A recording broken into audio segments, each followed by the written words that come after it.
And another one. This is not financial advice. This is high risk degen cryptocurrency investing that I'm doing. You do what you want to do. Consult a financial advisor if you need financial advice. Kaspa is about to moon. All-time highs. Take that. Then double that.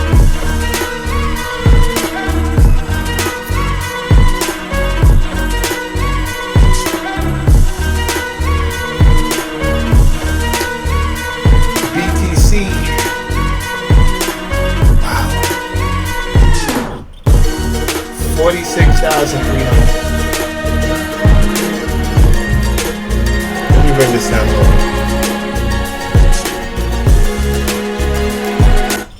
All right, guys. So I mentioned Kaspa. Kaspa is going to do really, really well. Kaspa is going to make a lot of millionaires this cycle. And what I'm going to bring to you is a crypto that is very similar to Kaspa in a lot of ways. The difference is that it's new, right? Today we're gonna. It's so new. This crypto is so new that it's not even out yet. That's how new it is. So the cryptos that end up doing the most gains in a cycle are the ones that come out close to the halving or after the halving that end up leading the bull run, right? So this is Quai. This is a crypto called Quai. It's not out yet. It's an L1. It solves a trilemma with scalability, decentralization, and speed. We're going to do an overview. We're going to just try to touch on the highlights. There's a lot of new activity looking at the project, and oftentimes we go a little bit deeper into the weeds on the technicals. But today we want to kind of just give an overview for people that are new to kind of see what the main points of the Quai are. And so what is the objective of Quai? The objective of Quai is to build the money for the information age. And to do that, we need three things. We need scale, a sustainable monetary economic system, and decentralization. How do we go about achieving scale? To understand how we go about achieving scale, we first need to understand the requirements of scale. And looking at electronic-based transactions and people that have access to the internet, we can see that there's roughly about 8,000 TPS on the current electronic payment systems. And so we can roughly get to the fact that we need about 50,000 transactions per second if we want to function as money worldwide. How do we go about it? Quai introduces a multi-chain architecture. So unlike a traditional blockchain that you see on the left, which is a sequence of single blocks, one pointing back to the last, Quai is a hierarchy of chains that is merge mined, and it is able to dynamically increase the size of the hierarchy with demand to increase transaction throughput. So we have sort of three levels here: prime, region, and zone. That composes Quai Network, and in this example we have a 2x2, what we would call ontology, but we can support 3x3, 4x4, all the way out to 255 zone shards. All right. I'm going to summarize a lot of what he is going to say. I realize that I'm going to leave some details out. I will put a link to the video within this video, or within the page, within the YouTube page. Basically, Quai Network is a network that can grow and can scale depending on the amount of users that join the network. It is ridiculously fast, at 50,000 transactions per second, so it's faster than Visa and MasterCard. It's decentralized. It uses the proof of work mechanism as well as staking and other mechanisms. So it's going to be hard to shut it down once it starts. it's going to be hard to contact a central authority should someone want to shut the network down. There's going to be speed and ease of use. So if you look at Solana, the reason why Solana went from $8 to $125 in a bear market is because it's one of the fastest blockchains. I was going to say one of the most reliable blockchains, but Solana does have some downtime. The downtime that it has is not as much as it was in the past. Solana used to be down a lot more. So this network here, Quai Network, is going to be faster than Solana. It's going to be more reliable than Solana. And it's going to have the decentralization that Solana does not have. So Bitcoin has tremendous decentralization. This network is going to have that decentralization. It's going to have the speed of Solana, and it's going to have the uptime of a Bitcoin. And it's backed by some very powerful figures. So they have the funds to market their product later. They have the funds to market their product. So I believe that this is going to completely own once it comes out. We're looking at the release date of a few months from now. My guess would be definitely after the halving, probably June, right? Because that's when the market's really going to take off according to the 4-year cycle. I wanted to make this a brief video just to bring you up to speed, just so this is on your radar, because no one's going to be talking about this yet, because it's not out yet. But it's about to come out, and it's going to do really, really well. Think Polygon Matic. If you remember what Matic did like 1,000x, right? Solana did like an 800x. Like they did these ridiculous numbers because they came out during or right after the halving, and they solved a problem that the cryptos at the time were not able to solve. Ethereum was too expensive. The gas fees were too high. The second you had a lot of people trying to use the Ethereum chain, it would get clogged up, and it would cost $200 just for a swap, right? And Matic and these other chains were able to solve that for the time being. The only problem is you had to go on their chain, which they were piggybacking on Ethereum, and it was cumbersome.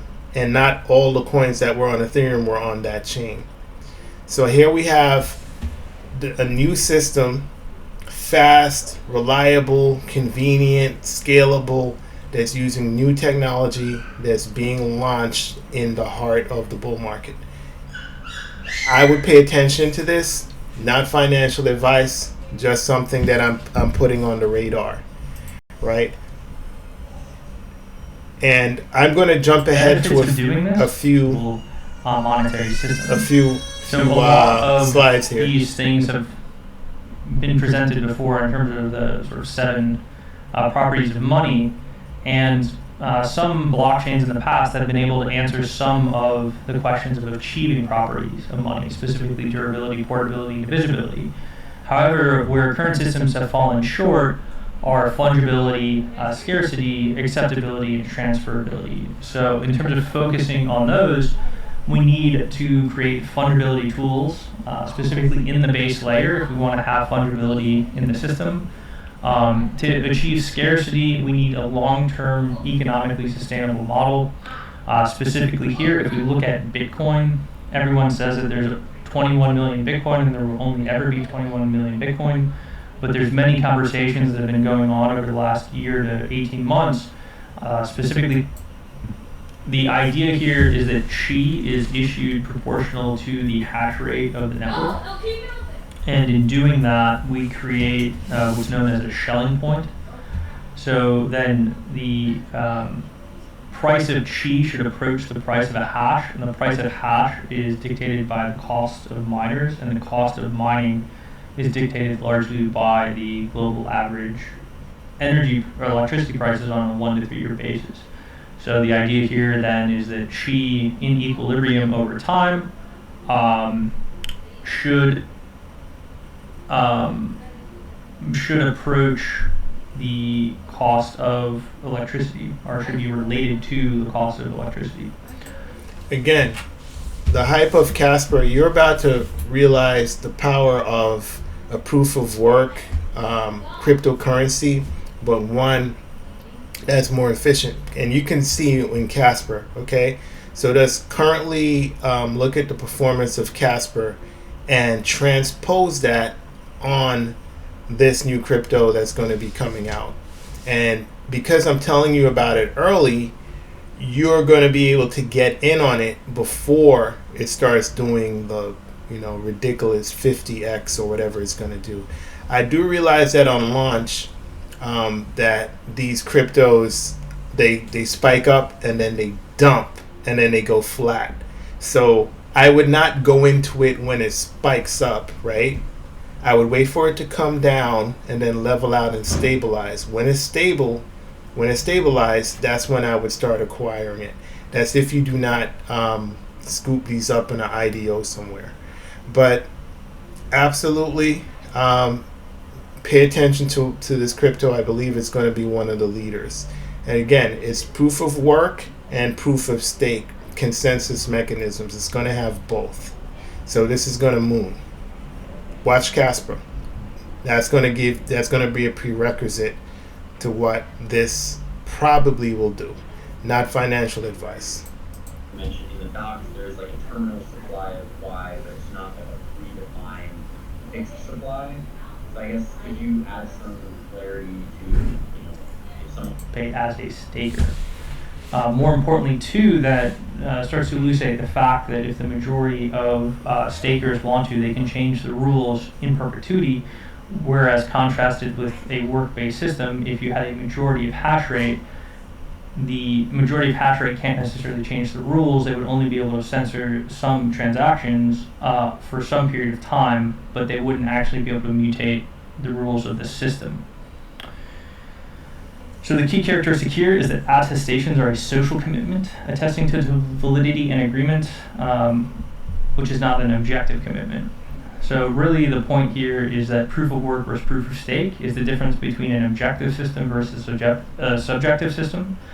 So proof of work is making an objective economic consensus. It's creating immutability with history, not just an economic immutability, but at some point bound within the physics that we have on Earth and the computers that we could possibly build as humans. There is actually immutability to the ledger. It is a permissionless form of consensus because anybody can create a hash and participate at any point in the network, regardless of what has happened before. And it is decentralized, and one of the big key characteristics that people often overlook with decentralization is reliability. So I actually looked and I was trying to figure out the last time Bitcoin went down, and the only reference I could find was in 2013 when there was an issue during the update of a hard fork, which obviously we can contrast with proof of stake based systems.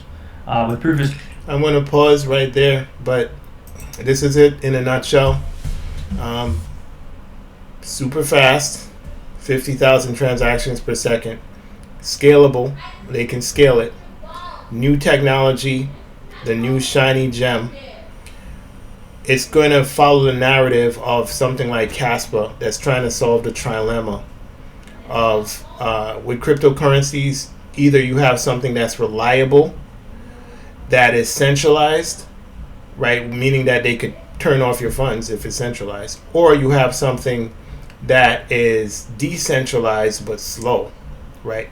Ethereum, decentralized, slow, clunky, This aims to solve that trilemma. And if it does, it's going to moon.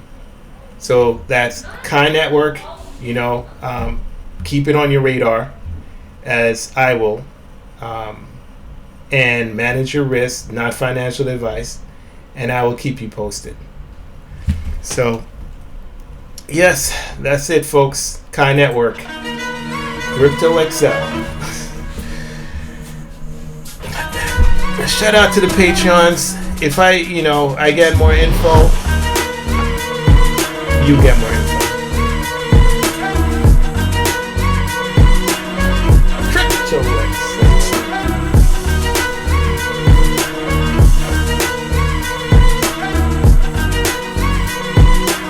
Remember where you saw this first.